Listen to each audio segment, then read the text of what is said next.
Not bad. There we go. Okay. Yep. Good enough. Let's see. Where are we? Excuse me. Did I see, Zendo, did you join? I did. Okay. Aloha. Aloha. Wonderful. Thanks so much. Can you hear me okay? You're a little bit garbled. Try again. Sure. Okay, let me try with this. Is that not working very well? That's a little better now. Try without the Bluetooth headsets. Yeah, that was better. Yeah. It's definitely better. Thank you. Okay. What's that? That's better. Yep. Okay, and I have to, Okay. I have a technical difficulty. It's a cat sitting on my writing pad. All right, here's James. Hello, James. Welcome.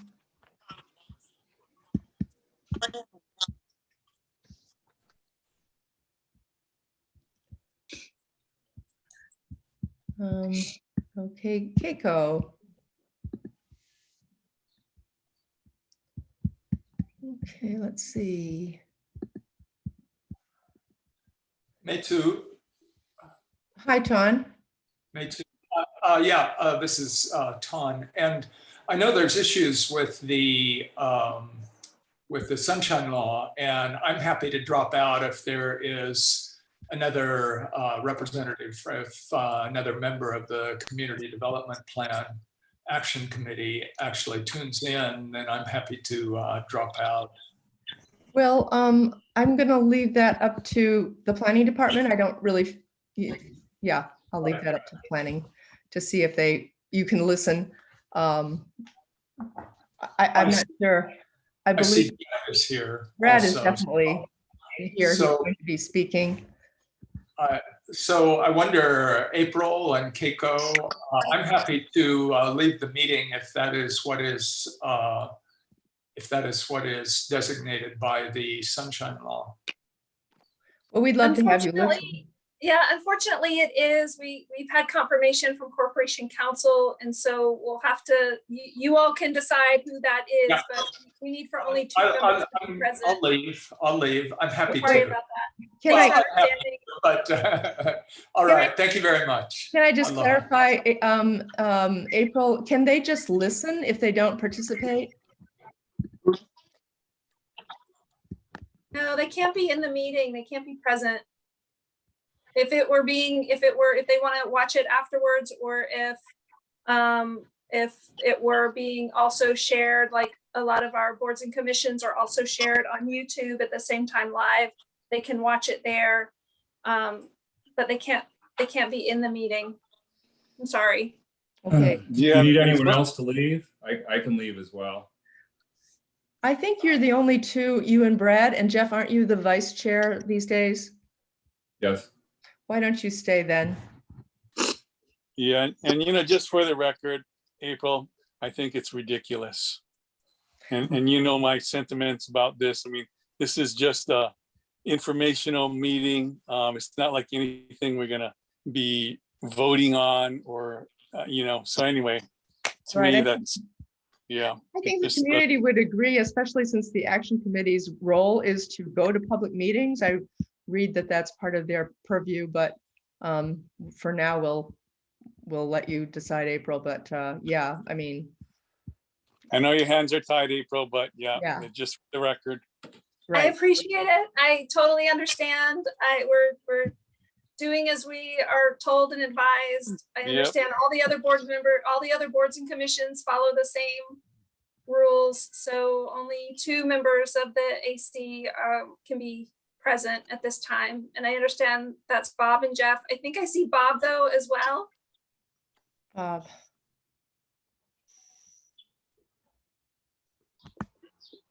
Well, No, shall I? Did you say Bob?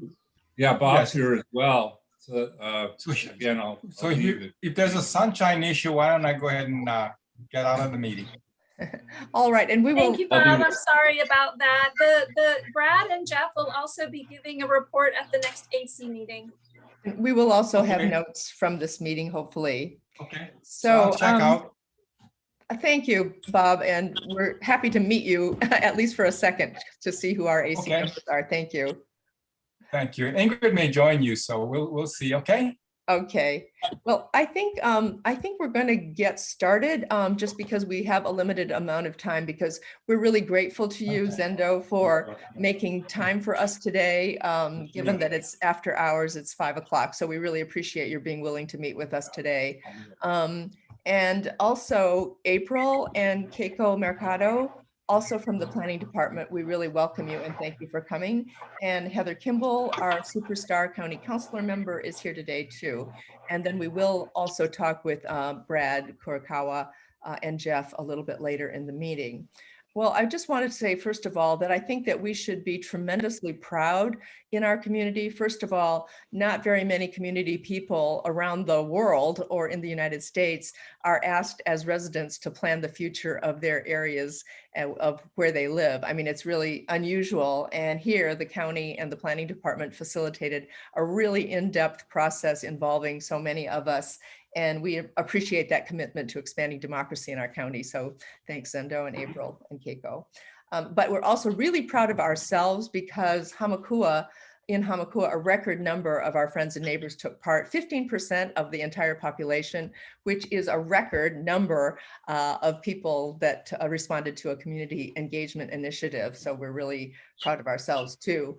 And maybe that's why we're the group that have asked to meet with you, Zendo and the planning department, because we want to make sure that the CDP remains a living document and that our links to you are strong, because both you and us and others have a role to play.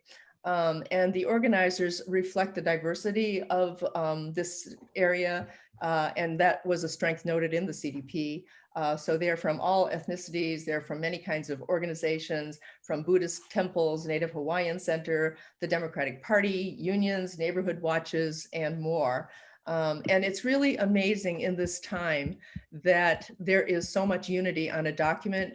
Unity these days in such a divided country, communities, it's a really precious thing. So I'm going to just name the people in the interest of time who were signers of the letter inviting you. I guess Miles was not able to be here. Lanakila Manguel, do you want to just raise your hand and people can take a look at you? Many people know Lanakila. There he is. Okay. Francine from Ahualoa. Hi, Michelle Hartman. Christine Heath. Sam Po'omai-Helani.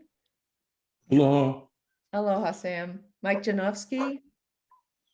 There he is, I think. And Don Rudney. Don. Aloha, everyone. Aloha, Don. So I think, it's amazing. The community process began with dozens of talk story sessions. Anyone could organize one in their home. And there were just two questions. What do you love about Hamakua? And second, what would you like to see in Hamakua in 20 years? And those answers really determined the CDP, the 100-some page document 10 years later. And I just wanted to read quickly the opening statement.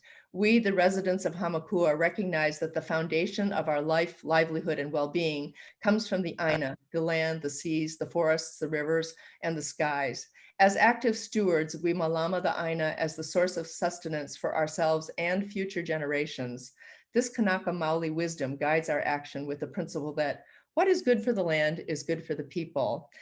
So I want to turn it over to Zendo, and we're interested in a few things. One is that I'm not sure everyone knows that the Hamakua CDP became an ordinance in 2018, which means it has the force of law. But the only thing that can supersede it is the general plan. And now there is a new general plan. And we wondered if you had any thoughts about whether there is anything in the general plan that might supersede the Hamakua CDP. Secondly, kind of what are the short-term and long-term priorities, particularly for the next year, so that we can better partner with you and assess our progress at the end of that period. And then lastly, has the COVID shutdown affected both the challenges and opportunities that you see for us in this district in the coming little period of time? So Zendo, take it away. Thank you. Thank you for inviting me to talk story with the group. It's great to see the community coming out in such a robust way.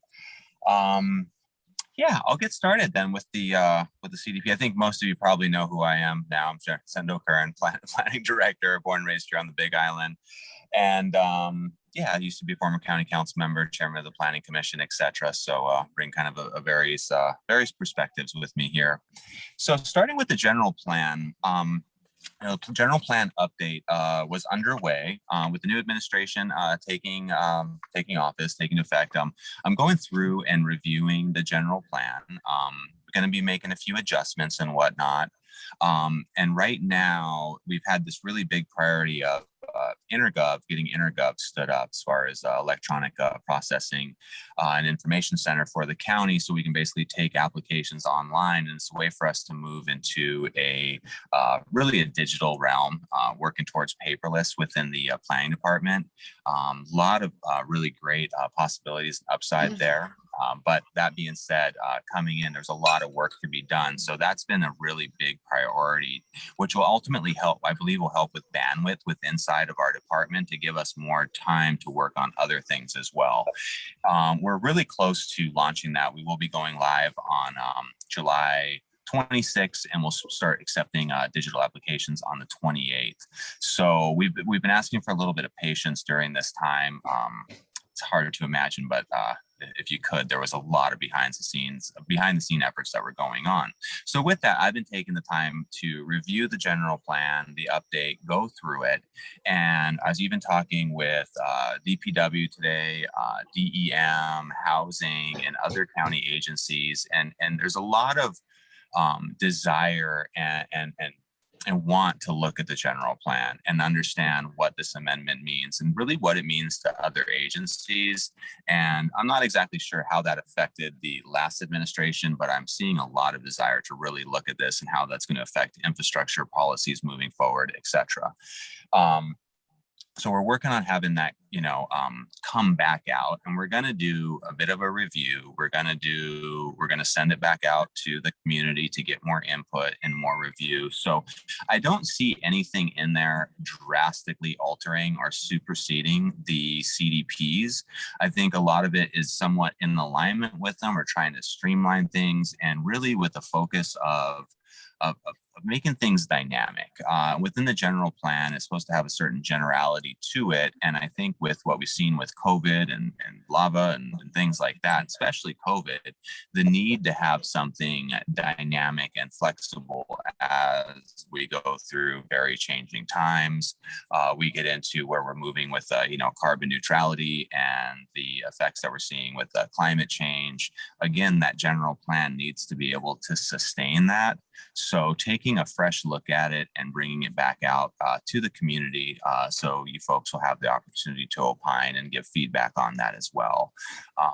It's not going to be something that just comes out, and it's also a process that we're going to go through. So again, reviewing it, making some revisions, adjustments to it, gathering more feedback, really making sure that it's a collaborative effort within the various departments. I think that's really important because oftentimes the general plan, while it sits with planning, and a lot of people refer it to it as planning, and it's a lot of times it comes up in a land use context, it's far beyond that. It's for our civil defense, it's for public works, it should be driving our CIP, DEM, where critical infrastructure is going, housing, and all of these elements, Parks and Rec, really need to be cohesive and have a good understanding and collaborative nexus that works together. And so that's something that I really want to ensure while I'm here going through this process. So rest assured, you folks will have a chance to get through it. And again, I don't see anything that would be earth-shattering as far as a tremendous pivot on the general goals and premise of really trying to make our community and island the best that it can be, preserving its place, providing opportunity, and hopefully being able to keep folks here, take care of our keiki, take care of our kupuna, and essentially somewhat everywhere in between, finding a nice balance of sustainability. And when I think about sustainability, it's really full circus from environment, culture, economics, socioeconomics. It's a very holistic approach to that. So that's the general place where the general plan is right now, and will be coming out shortly. So some of our goals, moving into some of the more short and long-term goals, the longer-term goal. Yes. Before you proceed, we do have 3 members of the AC on because Rhonda has joined us.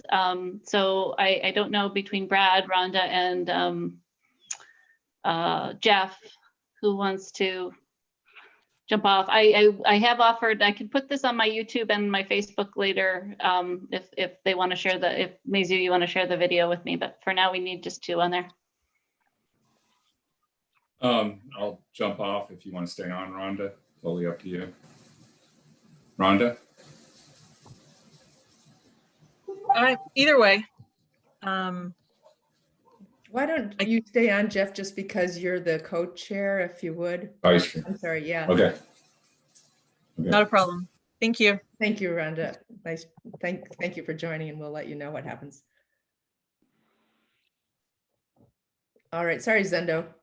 Oh, no problem. No problem at all. Okay, so short-term, long-term goals. A lot of I could, simply put, the long-term goals, there's many of them.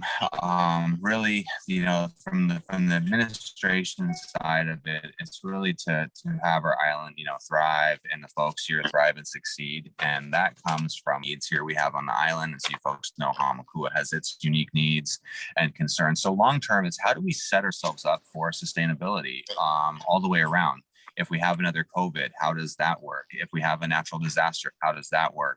And really something that I'm very focused on is how do we look at what's happening with climate change as we move forward?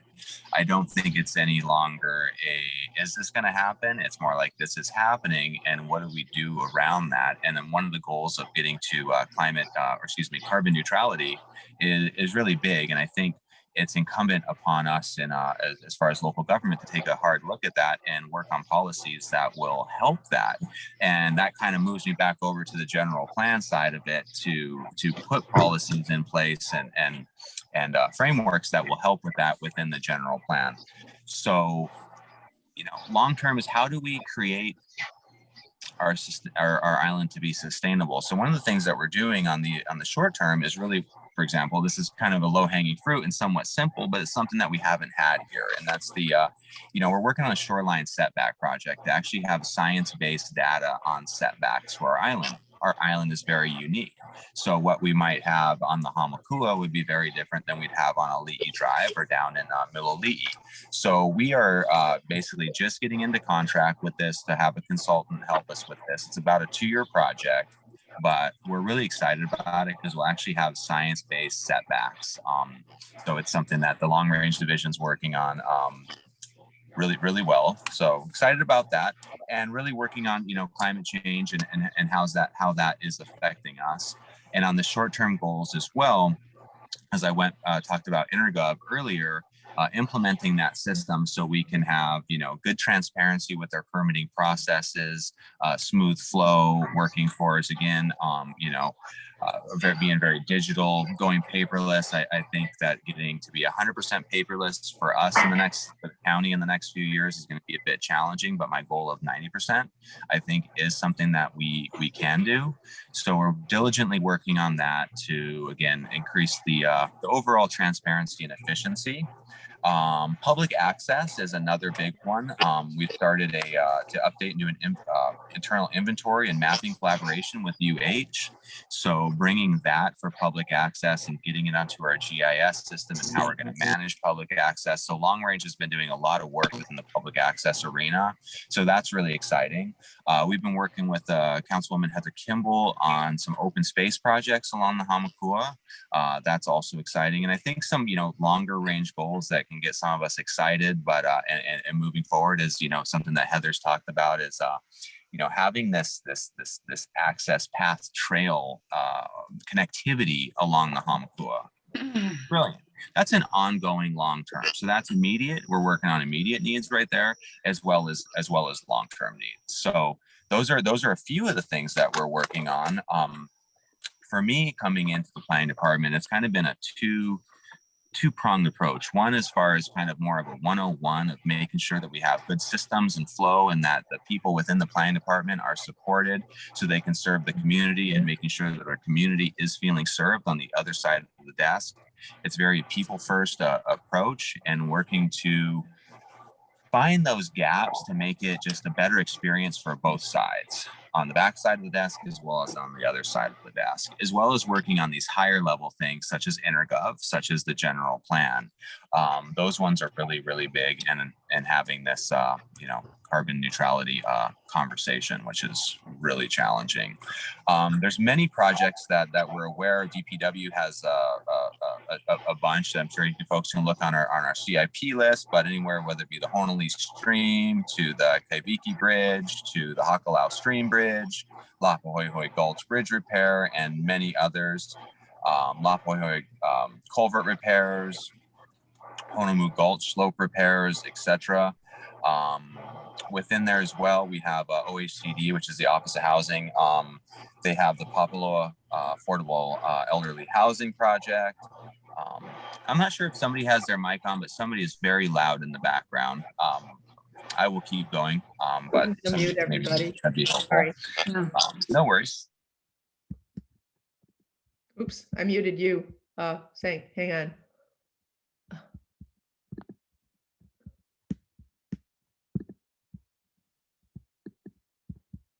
Jeez.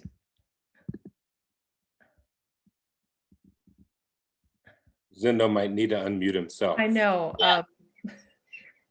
Hold on, Zendo, you're muted. Yeah, I'm sorry. I don't know how to unmute one person. Hang on. Let's see. I'm really sorry. Where is he? Can I just do that? There you go.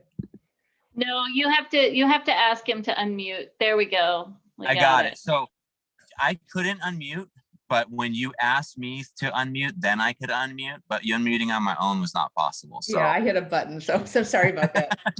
No worries at all. Just I was going to say that there's also the Pepakeo Affordable Housing Project. And again, these aren't things that are directly that planning's overseeing. These are just other agencies that, we're aware of.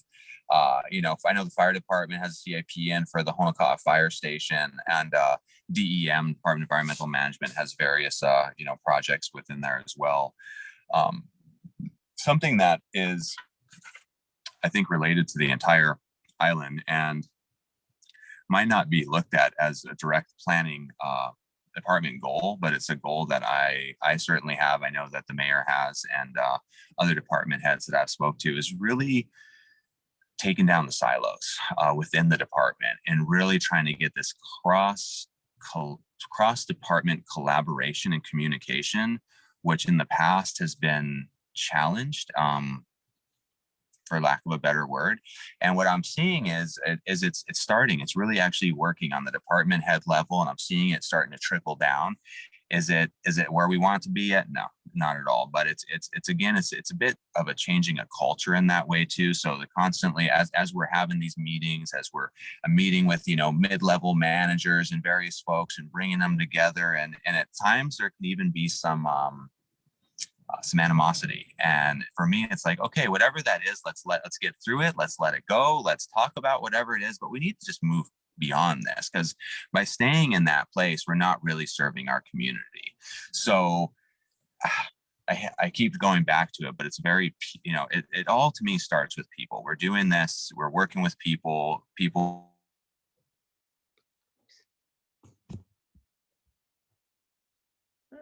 Zendo, I think you're stuck. I think it's you, not me. Zendo. It's interesting that the counties, well, I don't know if he's at the county, but I was going to say that it just shows the need for the upgrade of the digital technology. Zendo, let me see if I can write this in the chat.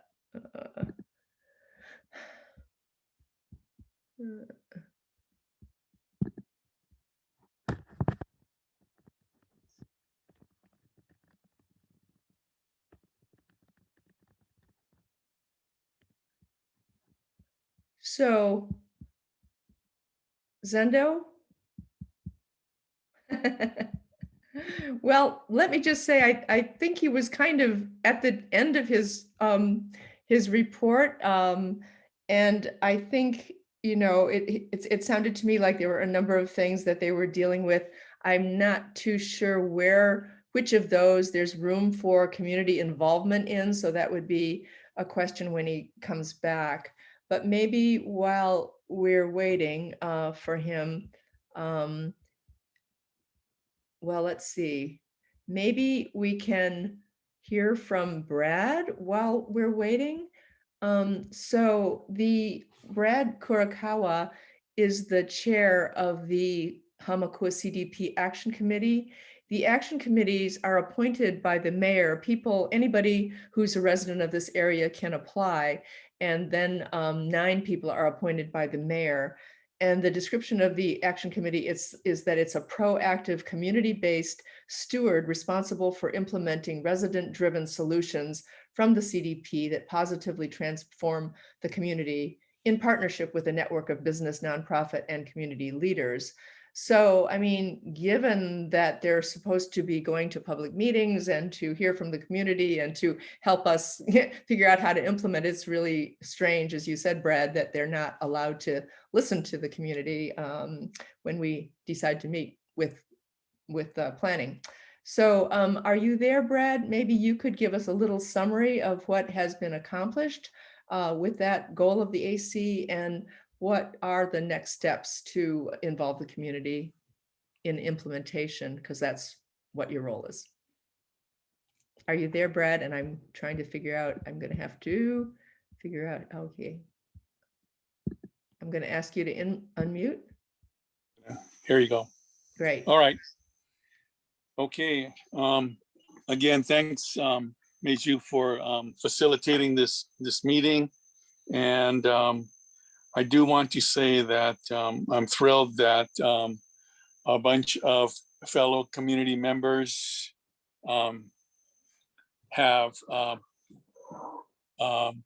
raised the question of what's happening, because we have been waiting, and I know the pandemic has been slowed things down quite a bit, but at the same time, I know at the beginning of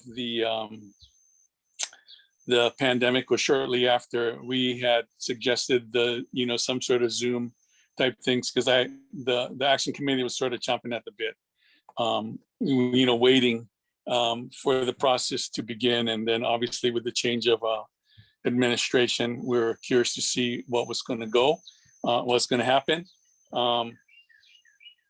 As Meizhu mentioned, a lot of people were involved for a long period of time, and it did pass as a ordinance. And in my mind, it's really just it's a plan, and really, it's incumbent upon a partnership between the community and the county and the various players, including other agencies and the nonprofit, a whole range of players, which have been identified in the Hamakua CDP, as partners. And so I am thrilled that we are going to start the process. We have had discussions, and there have been stops and starts as far as the role of the action committee with the new administration. I think we've been somewhat assured through words anyway, of moving forward, and then also the possibility of broadening the discussion amongst the various action committees throughout the island, which I also advocate for, because I believe the stronger the communications and collaboration between communities as part of an island-wide whole will go towards addressing a lot of common issues, because there are a lot of common issues amongst all of the CDPs. My background is that at one point in time, I did serve on the planning department, and at the beginning of the CDP process. So I was involved in going pretty much to you know, a lot of those communities during the initial portions of the CDP for each of the districts. So pretty familiar with some of the you know, the variety of different plans, and I'm happy to say that the Hamakua CDP gleaned a lot of lessons from that whole process. And so we are eager and anxious to move ahead. I'm hopeful of the new administration saying that they're looking at tearing down silos and moving ahead. And it always comes down to show me. And so, you know, with that, I applaud, you know, the group's initiative to sort of ask what's going on and how can we help. And I you know, basically encourage folks to you know, tune in and be involved, and let us know how we can, you know, I guess as, you know, sort of you know, somewhat quasi representatives of the community. I see our role as sort of, you know, kind of stewards of the plan, and then trying to keep not only ourselves accountable, but everyone else, you know, to see, you know, where are we at, you know, in terms of making progress. Director Kern indicated some of the short-term and long-term, you know, actions that are taking place, and that's encouraging because I know, like with the shoreline setback, that was one of our actions for the county to take on. So, you know, that's a positive step forward, and we support that. And I know that we have some community members that are very active or interested in that topic and issue. So as far as the community action process, we have one scheduled, a next one scheduled for July 1st. And April, you can confirm that. I believe it's July 1st at 5. Trying to remember what time it was. Keiko can kind of confirm We that. can get that and send it around. Yeah. And that process, we just will be putting out a draft agenda. And the first one is primarily going to focus around some network mapping, just to see how, you know, not only the action committee members, but various organizations in the community can sort of be most effective in pursuing some of the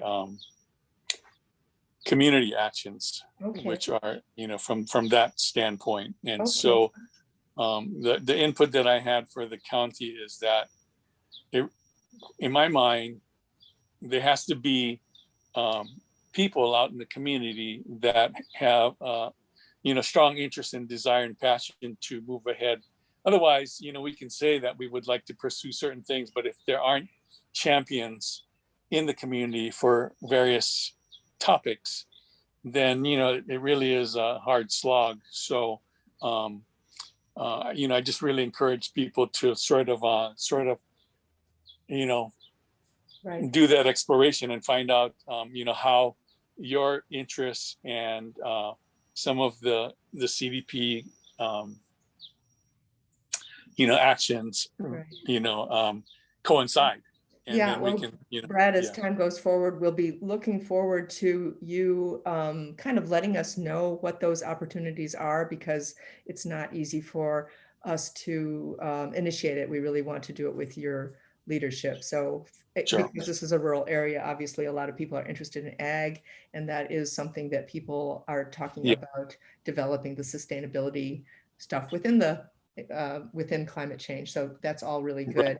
So I wanted to open it up for questions, and Zendo is back on and he's unmuted, and Brad, if you just stay unmuted as well, that would be great.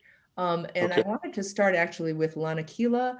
because the values and missions and values and vision statement really draws from Native Hawaiian wisdom. And we feel, many of us feel that this is in the end their land, and we need to really honor that that tradition. So Lanakila, did you want to just say a couple of words, maybe respond to what you've heard and what you feel is the most important that we address over the next year or so?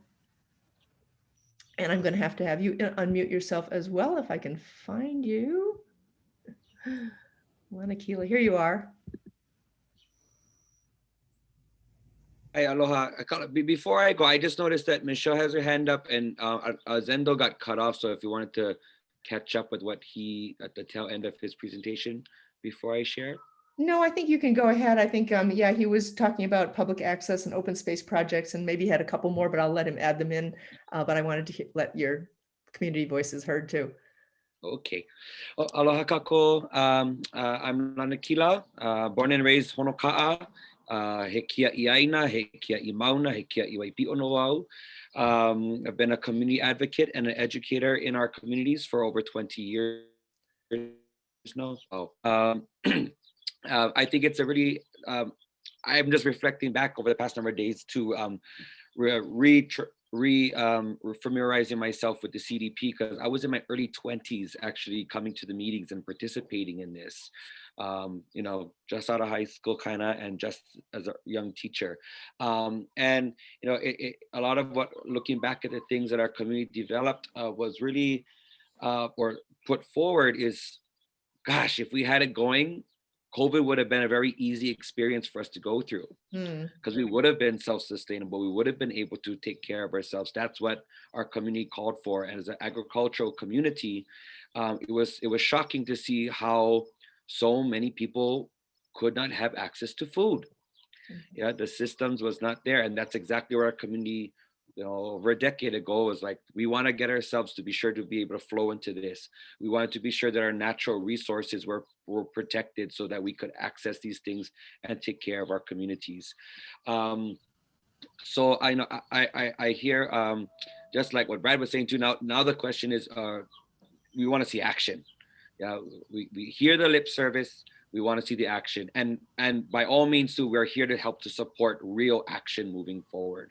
You know, I am stepping back in to participate and offer all of my platforms to assist. I am the head of the Hawaiian Cultural Center of Hamakua. My other hat, I'm also the vice president for Hamakua Harvest.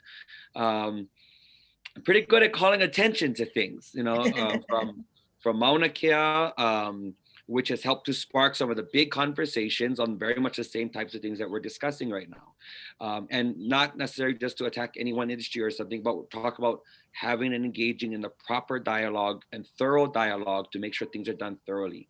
The CDP covers the Hamakua district. We are talking from the summit of Mokua Veoveo, that's the summit of Mauna Loa. So pretty much the whole summit of Mauna Wakea, you're talking Pohakuloa area, all these things are within the boundaries of this CDP. And it's a big number of communities that have very rich resources, and we have to do better at taking care of them. And most of the community want to do that. And just to be sure that we can help to kako'o, and that the government really needs to listen and follow the lead, and not come in with a forward or come up forward with an idea and then expect us then to have to conform and shift it. You know, when those first listening meetings came up a couple months ago, I think it was quite shared amongst most of the meetings, was like, what do you guys want to see? We want to see you listen to our CDP. Yeah. That's why we did all this work. So with that, you know, a lot of these things, I stand right there in big support, like what Zendo you're sharing. We are thinking also for our communities, but also the wider community and bigger things like climate change. You know, our kupuna Hawaii and, you know, the wisdom of Hawaiian people just came with being good stewards over hundreds and thousands of years. And so there's already an existing template that's been proven for thousands of years. We don't need to get more scientists from the continent to come over here and tell us that we know what we've been talking about for the past 2,000 years. Yeah. So the systems were in place. They've been fractured a little bit, and there's not all that knowledge is going to come from, doctrines and college professors. A lot of it comes from the people, the Kua'aina, who live on this land, who are right there, who are feeling that. So it's the shared relationship. And I'm actually very excited to be coming back in and to see our community like, hey, we're not going to just, let things run. We want to participate. We want to be in this. And so I mahalo you. It sounds like the administration right now that we're having the conversation, I'm feeling excited. And I look forward to being able to move forward. And I think in closing that, Hawaii, from that the thought of our kupuna Hawaii, e kukuluku mohana. Yeah, it is going to require the coming together of many to complete the common task. So mahalo. Thank you very much. Thank you, Lanakila. Michelle, Zendo, I think I'm going to just let the questions come and then you can kind of respond all together and maybe finish your comments if you got cut off. So Michelle, I see your hand. Michelle, I'm going to ask you to unmute yourself. Thank you, Meizhu. Thank you, everyone who came tonight. My question was actually for Brad, and I'm sorry, I'm a little new to this. For the Action Committee, it's an open meeting and you can invite everyone to participate, is what I understood from what you were saying. It is yes, it is a public meeting, and we are bound by the sort of protocols that the county and planning department set upon us. But yeah, it's open, and we actually we invite any and all community members. Do you members. have an email or anything that you can forward to me? Because for the Honokaa Business Association, I can put the word out, like Lanakila said with his groups, I can put the word out and just help network interested members to you. That's all I was gonna say. Okay, yeah, we definitely have website with the schedules and all of that stuff, and yeah, we can definitely get that out to you guys. And we have community action committee members that are span all the way from Honokaa and all the way to this side of the district as well too. So yeah, thank you. Awesome. The Honokaa Business Association actually covers the whole coast, so it's any businesses in that area. So we could help network together. Awesome. Thank you. Thank you. That's terrific. Zendo, I'm just going to expand a little bit on Lanakila's question or statement there about agriculture and sustainable agriculture. There's also an ag plan that was developed by the community some years ago. And I'm just wondering, it is in the plan to promote more local and family farms. I'm just wondering, are there any thoughts in the works as to how that might happen over the shorter range period of time? Yeah, and you can hear me okay, I take it, right? Yes, yeah, we can now. It's actually one of those things that weighs on me quite a bit, and I'd say that there's a lot of thought around it, and I think, how do we move past talking about it, as Lanakila said? One of the things that COVID has done that was already in effect prior to this, as there's a lot of demand for Big Island properties, a lot of demand for Big Island real estate. So a lot of the Hamakua land now is owned, and a lot of the Hamakua land is owned in decently large chunks. And a lot of those people who own that land are not necessarily inclined to farm it. So we're in this bit of a catch-22 situation where we have land available, we have some of the most prime land available, but we don't have that desire to have people farm it. So what goes on in my mind is, what can we do to obviously be good neighbors, to be good stewards, but to open up the dialogue around farming and sustainable farming? Because one of the big issues is barrier to entry with cost of land. If we could eliminate that cost of land situation, then we can actually get people to farming. Then the second equation is, how do we get housing for farm workers? And part of that is government, and part of it is for government to get out of the way. I don't believe government will make it so people will farm more. I believe that we can get out of the way and use carrots and sticks to allow it to be more open. How do we encourage the younger generations to get more involved in agriculture? Because it's kind of it's not going in the direction that we'd want it to go. And that's a big deal, because we can talk about it all day long, but unless people are out there ready to get their hands dirty and do that, it's very challenging.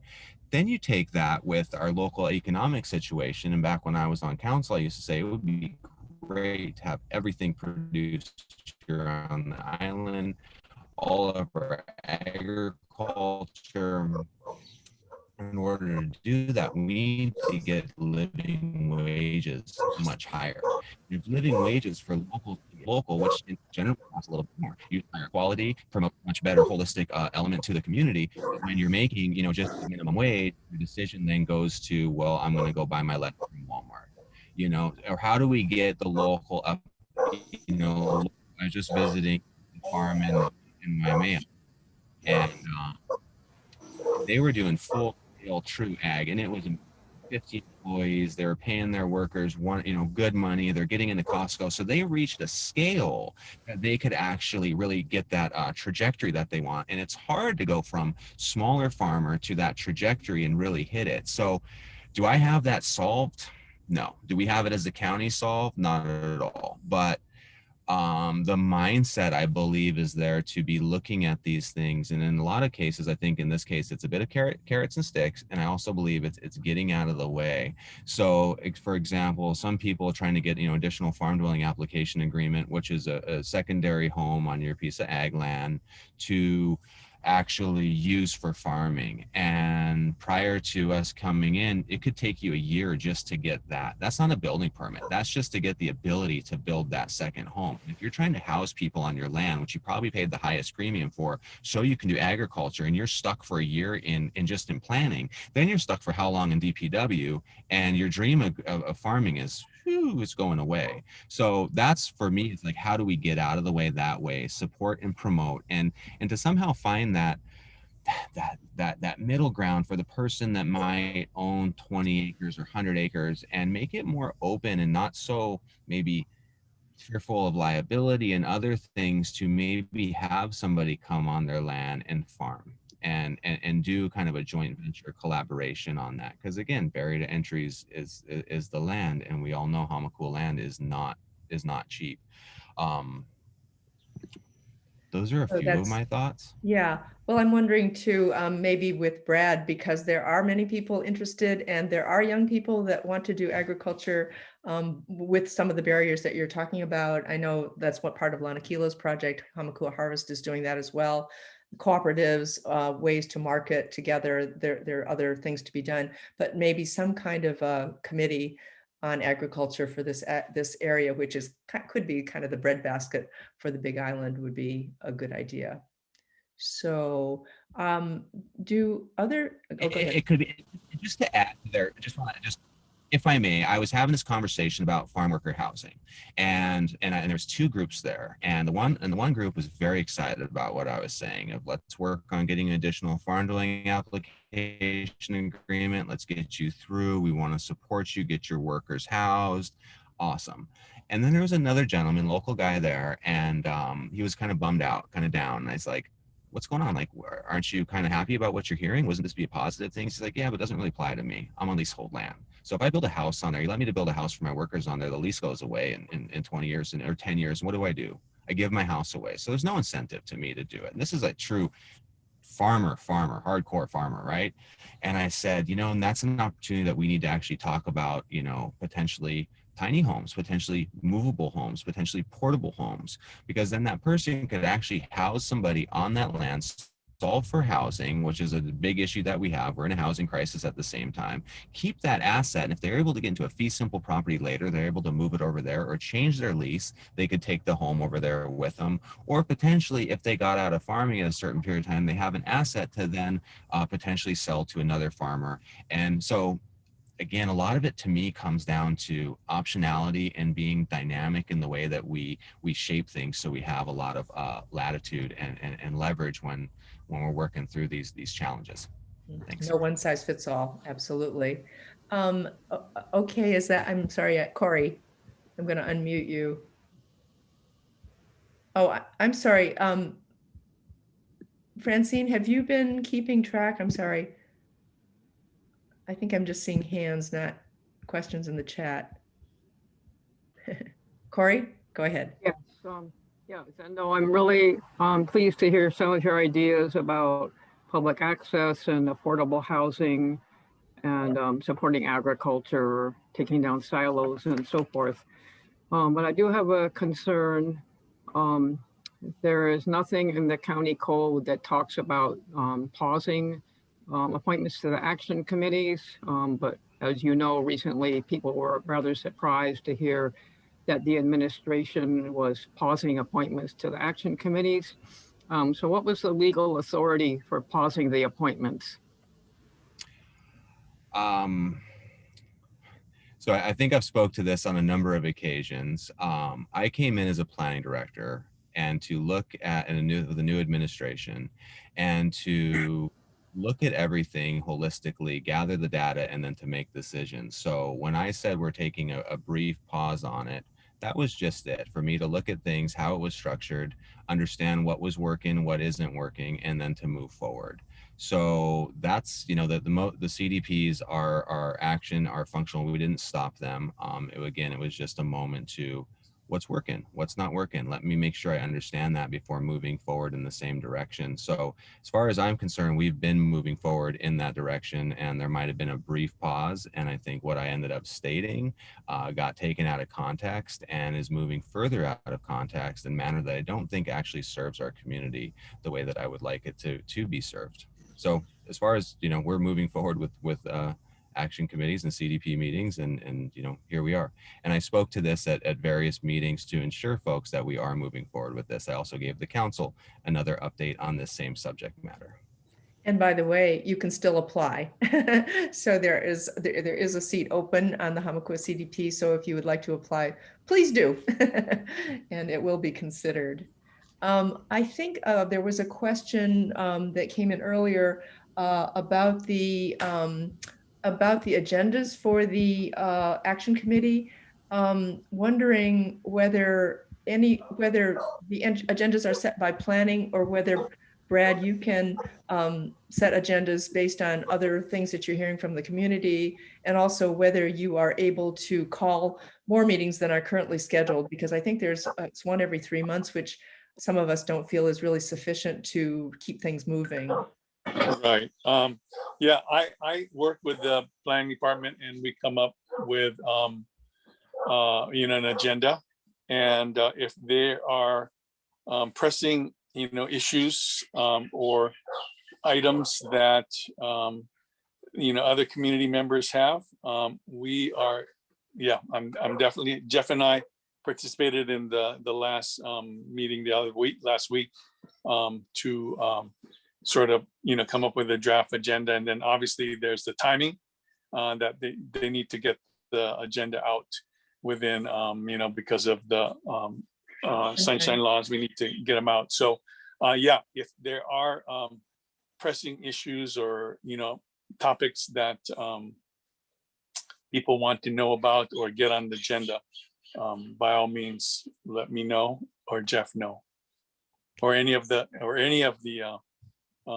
community action members, committee members. Great. Francine, I think you had a question around public safety. Are you there?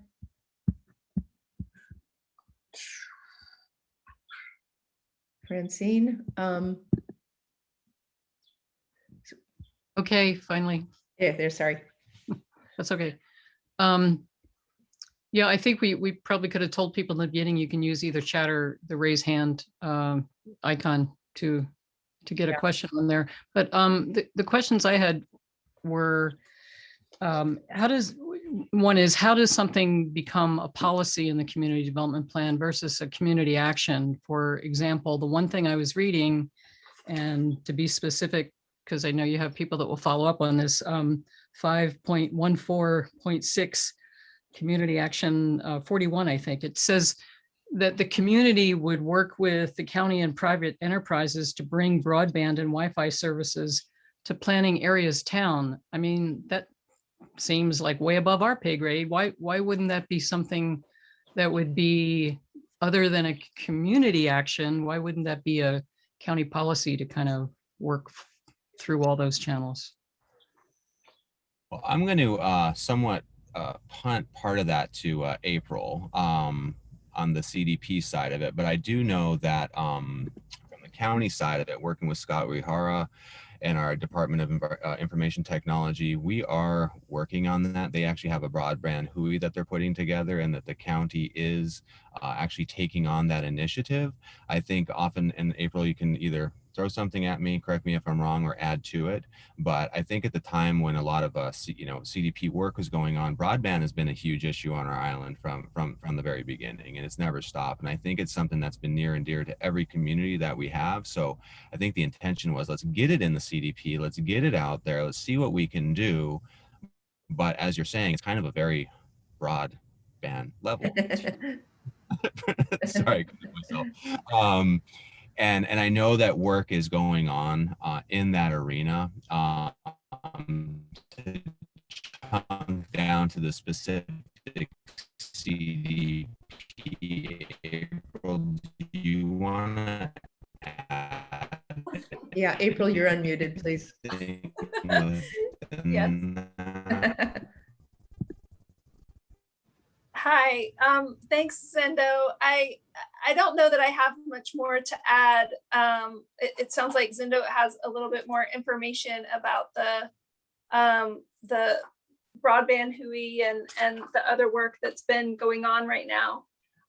We do also have a county policy. We're doing a quick scan because we didn't know what questions we were going to get, but we do also have a policy number 109 that is related to Wi-Fi and broadband. So there is a county policy and also a community action. So in that case, there's two, and that happens a lot sometimes because there are some things that really only the county can do, but other things where the county and the community really need to work together. And so that's why sometimes they show up in two different places.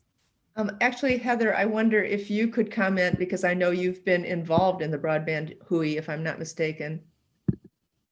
Oops. Let me see if oh, shoot. Oh, yay. Okay, great. Sorry. Yes, thank you. Yeah, actually, there is a huge community piece to the current broadband issue. And the biggest piece right now that we're having to deal with is actually mapping out where service is and isn't, and how good that service is around at that given place. So what the speed is. And so I've been working with both the state and now this new Hawaii Island Broadband HUI.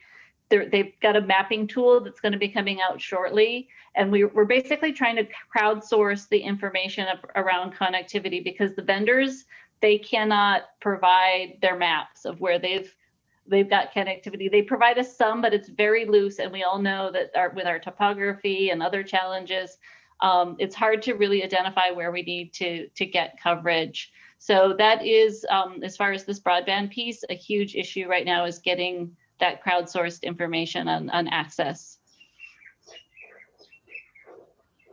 Are there other questions that people have? I guess if not, I had one that was still related to agriculture, which is about Kamehameha schools, just that they own such a huge amount of land here. What's the relationship between the county and Kamehameha schools in terms of use of that land for agriculture? So I will answer that, and then just to the chairperson within me also sees Don with his hand, Lonnie Keela, and Michelle up there.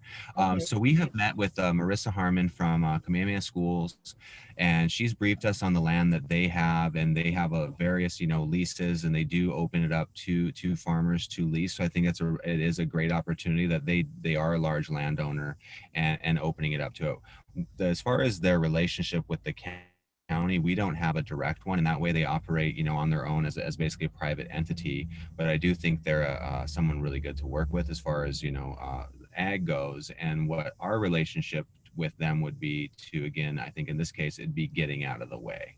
If somebody needs to get a permit, if somebody needs something done, how do we help that person get to where they need to go to point A to point B as fast as possible. So the time drag doesn't not only kill their the limited amount of money that they may have, but also their just general desire and soul to try to do something. And after a year of waiting for something, it's hard to stay motivated. So I think that's where we can come into place. I don't think we have much more too much more involvement outside of that, but again, always open to hearing blind spots and hearing other ideas. Absolutely. Okay. But they have come in, they've briefed us on it, and they're active.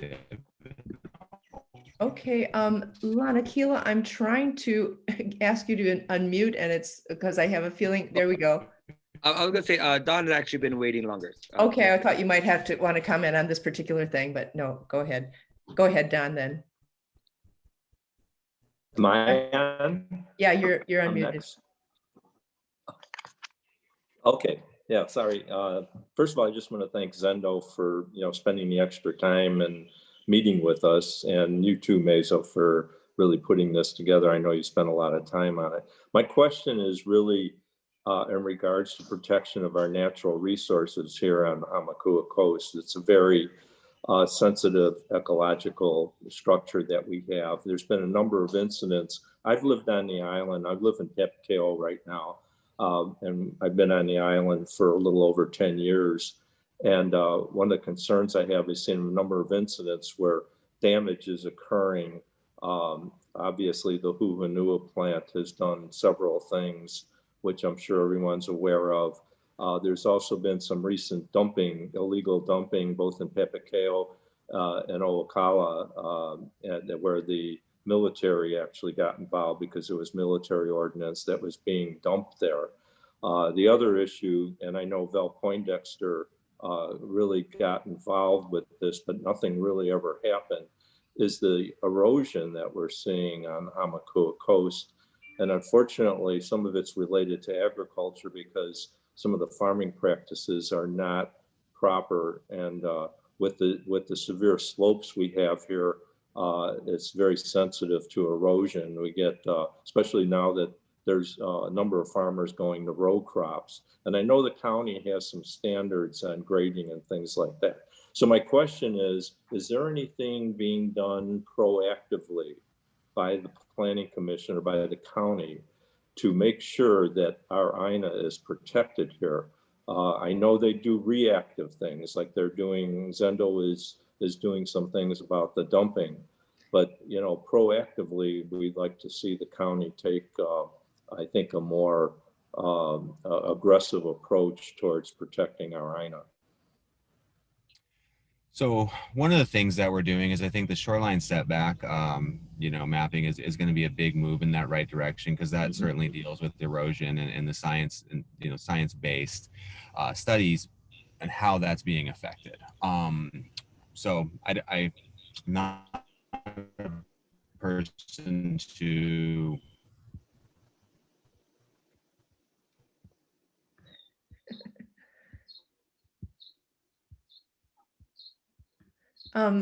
April, since he's freezing, maybe if you want to jump in, you could. April? Is that any better? Oh. No. Zendo, try turning your video off. Try turning your video off, and if it doesn't work, How's that? yes, that's much better. Is that any better? Yes. A lot That's better. Yeah.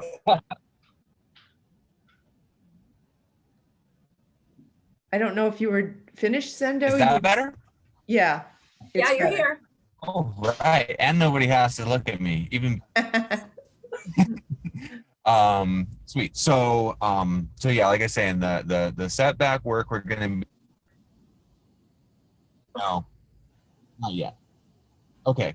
So yeah, the setback was a big deal. And what I was saying is on the back end within the department now, the challenges that we have with bandwidth is quite challenging, and just keeping up with everything that we're trying to figure out how we can open more of that up to be SMAs or things that would be negatively affected, notice a violation straight away. Somebody else who might have a setback encroachment will send a warning letter saying, hey, we've received a complaint. But if we see something going on in that area, we will send out our inspector immediately and we'll issue a notice of violation. And that means stop, no more moving forward. Trying to get more proactive is something that I think is a great thought, but how do we do it? How do we send those resources out there? And essentially policing, that's where it gets tricky. And that's, I think, where the community is partially engaged in this. And I don't have the best answer for this because it's a time bandwidth and trying to be in all places at the same time. But one of the things that I have make the process in order to say get additional farm dwelling application really hard. Do it. I'm just going to go ahead, do whatever I'm going to do. Our process is smoother, and I think that's a move in the right direction. We'd rather have somebody come in, understand what they're doing, get the proper permitting in place, get the proper, protocols in place, and move forward. So that's one of the things that I think we're trying to do. That's maybe counter in some folks' mind is, come in. It won't take you a year. It might take you a couple months. You'll understand the process and understand what's going on, and trying to get more education out there. A lot of times people end up doing things and it's just, they didn't know. And the ones that do know that they were doing something wrong, then we have to come down on those quite hard. Okay. Lanakila. Did that help you, Don? Yes. Can you still hear I gave me? him a thumbs up. Thanks, Sendo. Yeah, the setback thing is really good. And I think I was going to point out in my question that maybe some kind of education program on the farming practices might really help, because I think there's not an understanding of, how that can affect our INA here in a negative way. Okay, Lanakila, and then we're going to wind Education up is with another that. good. Lanakila, are you unmuted? No, hang on, sorry. Okay. Aloha. So one of my concerns, and this is something that of course has I think just even been, the flames have been fanned because of COVID, but a big concern for me, and again, looking at this holistically, what some of the big things triggering a lot of these issues. And a big part of it that I see is also, gentrification and the inflation, overinflation of property prices and taxes. This is a big thing that is creating the hardship for a lot of especially our old families who have been here, been in the same plantation house but their property taxes have quadrupled on them because someone else down the road built a mansion, which is fine on them, but somehow it affects everybody else. No one's pay raise is going up, but the price of living is skyrocketing, not by any fault or any increase of the local community, but from continued outside encroachment.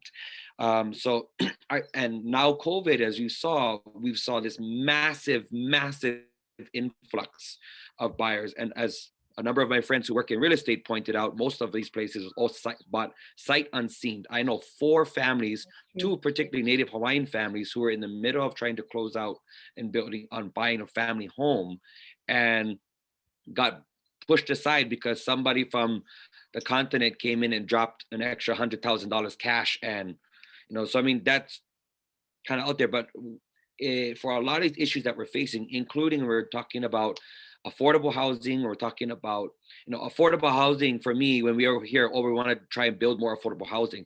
That ain't solving no issue. Yeah, you're just creating more poverty spaces. Yeah, you're just pushing everybody further and further away, opposed to actually addressing the situation of protecting people in their homes where they've been.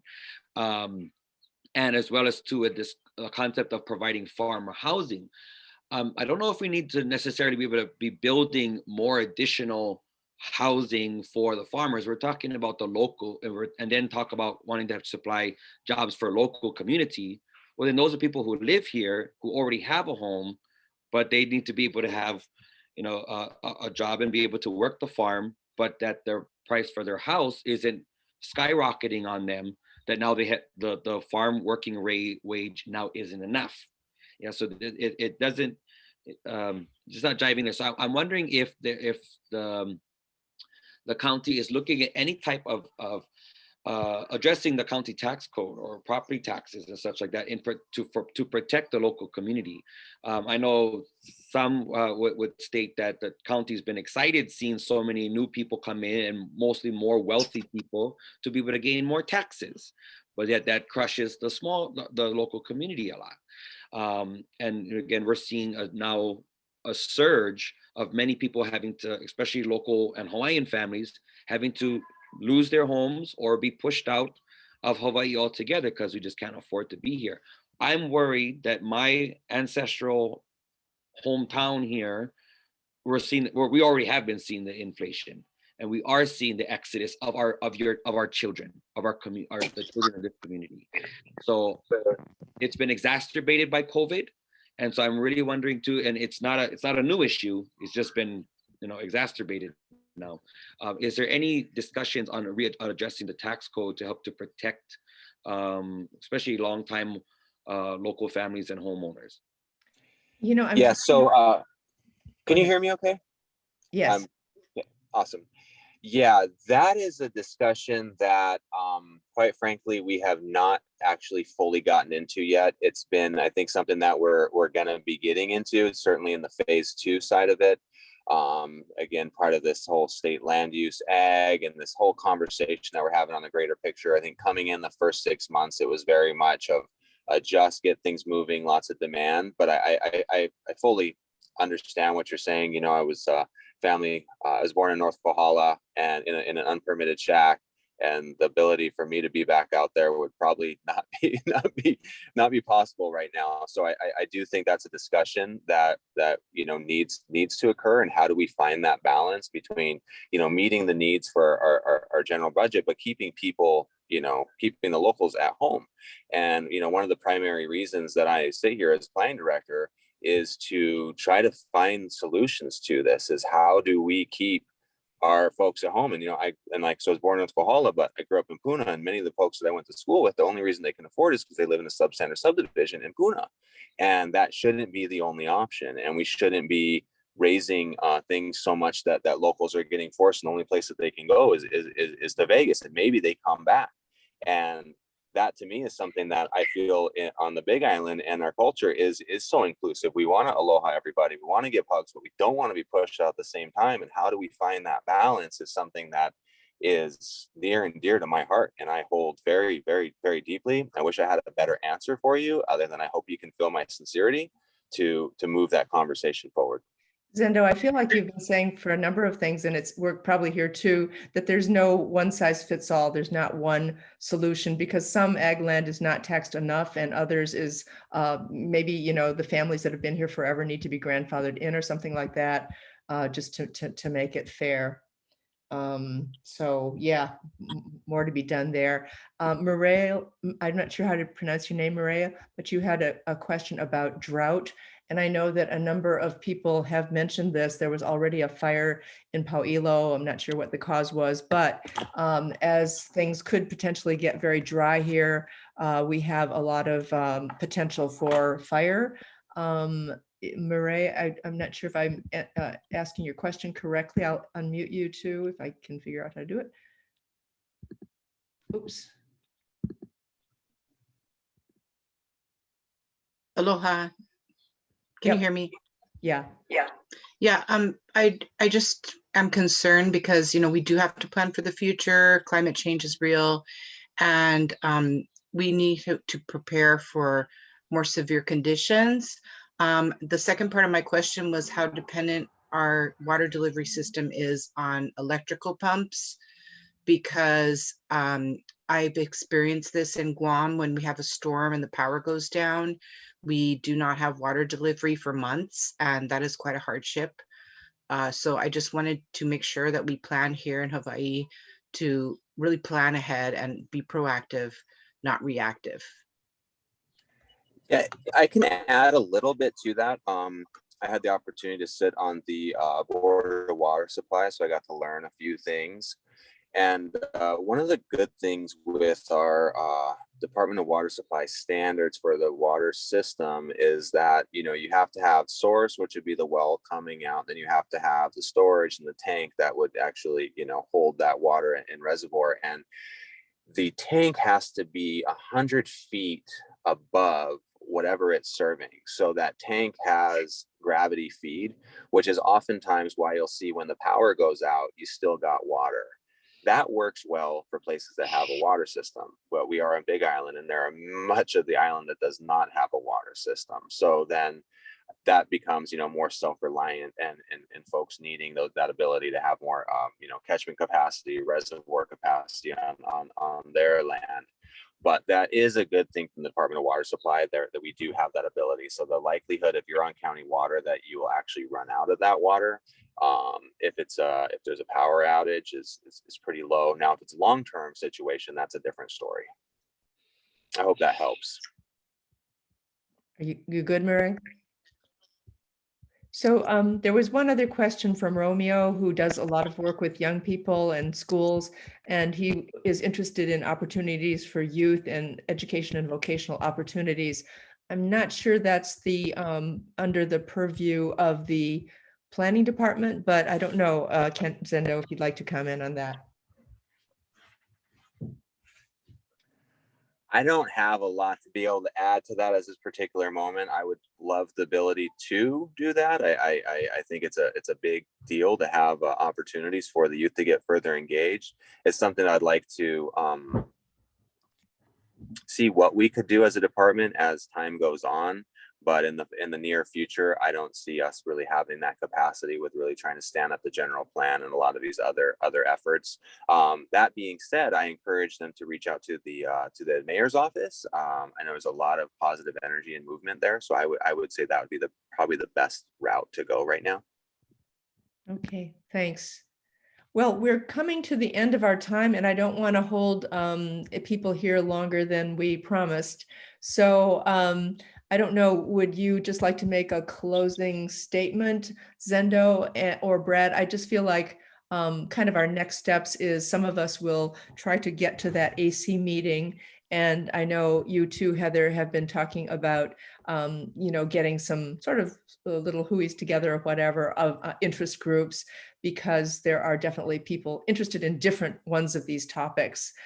So it would be great to form some of those to kind of get things rolling at the community level. Any Zendo or Brad? I'm happy to say something on close. And Brad, if you want to go first, you're more than welcome.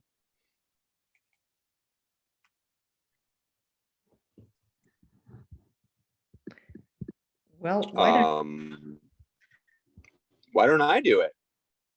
I'll be the guy. Okay. Well, I would like to say, okay, Brad's logged off. I appreciate the opportunity to be able to talk story. I like the questions. I want to say, appreciate everyone's patience during this time. You know, there's a lot to do. There's a lot of work to be done. There's a lot to absorb coming in to this position and with this administration and with me as a planning director. I try to make very thoughtful decisions. I try to understand what we're doing, and sometimes that takes a little bit of time. None of it's going to happen as fast as we would all like, but I am very diligent. We have a great team. The planning department is filled with incredible people, very hardworking, very diligent.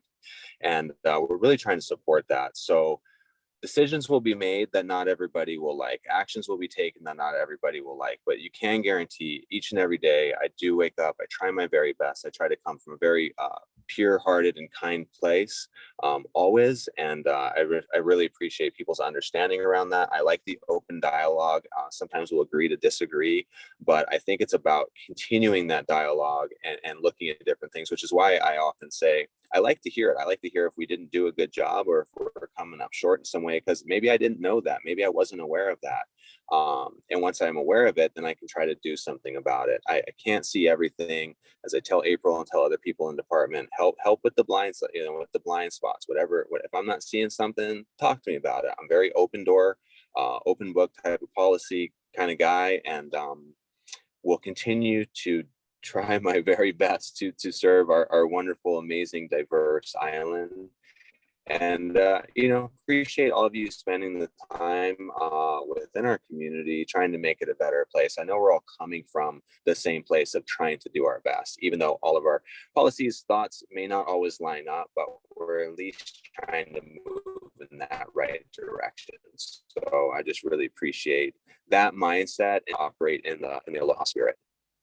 Thank you, Zendo. We appreciate that open door, and we'll be walking through it, I'm sure, many times. And April and Keiko, thank you. You both have been part of the CDP process for quite a while, and we appreciate your sticking to it and helping to, have the department understand the importance of the CDPs. I think the one thing, Zendo and planning, that you could do is to kind of unleash the action committee, which is the connection to the community, because you've got some extra resources there that you may not be using as fully as you could. So we would really appreciate more connection to our action committee. We know some of them, but of course they are appointed by the mayor, so we don't know them well. And we do want opportunities to work with them to make our future the one that was envisioned in the community CDP. So thank you very much for joining. Thank you, Heather, too, for being there. Thanks to all of the organizers and all of the people who joined us. And we'll try to get notes out, and Heather has offered to put the recording on her YouTube or Facebook or whatever it is, and we will let you know about that as well. Thanks, everybody, so much. Aloha, everybody. Aloha.